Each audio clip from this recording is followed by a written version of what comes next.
A 50 Hz AC source of 20 volt is connected across R and C।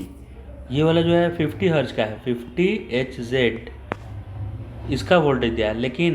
ये कितने volt का है नहीं दिया है, इसका फ्रीक्वेंसी खाली दिया है, एसी सोर्स का फ्रीक्वेंसी दिया है और वोल्ट इसका दिया है कि ये इसमें वोल्ट मीटर लगाएंगे ना, वोल्ट मीटर, तो वो कितना रीडिंग दे रहा है, 12 वोल्ट दे रहा है, रीडिंग 12 वोल्ट। तो रजिस्टर के क्रॉस वोल्ट मीटर कितना रीडिंग देता है, उसके लिए ओम्स लॉ बना हुआ है, V बराबर IR, ओम्स लॉ बना हुआ है इसके लिए। तो जो ये 12 दिया है ना, वो करंट इंटू रेजिस्टेंस करने से आया होगा, कितना ये रजिस्टर ने कंज्यूम किया है पोटेंशियल एनर्जी, उसको लिखते हैं V बराबर IR।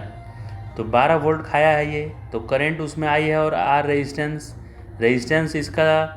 रजिस्टर का रेजिस्टेंस कितना है दिया हुआ है, क्या रजिस्टर का रेजिस्टेंस, अच्छा ये भी दिया है, ये 20 वोल्ट का दिया हुआ है, ये सोर्स 20 वोल्ट का है, ठीक है। तो 20 वोल्ट में रजिस्टर ने खाया किसी इंस्टेंट पे 12 वोल्ट, तो कैपेसिटर पक्का कितना खाया होगा, 8 वोल्ट खाया होगा, क्योंकि दोनों मिलके 20 आना चाहिए ना, 20 आया तो वोल्टेज अक्रॉस रजिस्टर 12, तो वोल्टेज अक्रॉस कैपेसिटर क्या होगा, तो 8 नहीं होगा, ये ऐसे नहीं ऐड होता है, वेक्टर रूल से ऐड होता है। तो वेक्टर रूल से एक्स एक्सिस की तरफ वोल्टेज ड्रॉप अक्रॉस रजिस्टर लिखते हैं जो कि 12 है, और कैपेसिटर के अक्रॉस वोल्टेज ड्रॉप, कैपेसिटर का वोल्टेज लैग करता है तो नीचे की तरफ दिखाते हैं। तो कितना हुआ है V हमको निकालना है, राइट, ये वैल्यू पता नहीं है, लेकिन रिजल्टेंट वोल्टेज दोनों का कितना आना चाहिए, 20 आना चाहिए, क्योंकि ये जो कनेक्टेड है AC सोर्स वो 20 वोल्ट का है, तो ये 20 आना चाहिए रिजल्टेंट।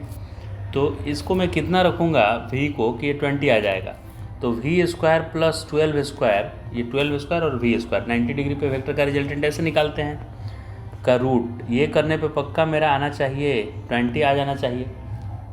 तो V स्क्वायर और 12 का स्क्वायर 144 होता है, और ये रूट इधर चला जाएगा तो आ जाएगा 400। तो इस तरह से V स्क्वायर बराबर आ जाएगा 400 माइनस 144, V स्क्वायर बराबर 400 में से 144 गया, कितना बचेगा, तो ये सब्ट्रैक्ट किया तो 256 आया, तो V बराबर इसका रूट लग जाएगा 256 का, और रूट 256 16 होता है, तो 16 वोल्ट, ये कैपेसिटर 16 वोल्ट खा रहा है, सेकेंड ऑप्शन आया। अभी कोई ऐसे सोच सकता है डायरेक्ट कि सर ये 12 वोल्ट खाया तो इसको 8 वोल्ट कर दीजिए, 12 8 20 हो जा रहा है, क्योंकि ये 20 वोल्ट का EMF का सोर्स है, लेकिन ये ऐसे डायरेक्ट नहीं ऐड होता है, ये दोनों में वोल्टेज रजिस्टर में और वोल्टेज कैपेसिटर में लैग करता है 90 डिग्री से। तो इसका 12 वोल्ट रजिस्टर वाला एक्स एक्सिस पे रखेंगे,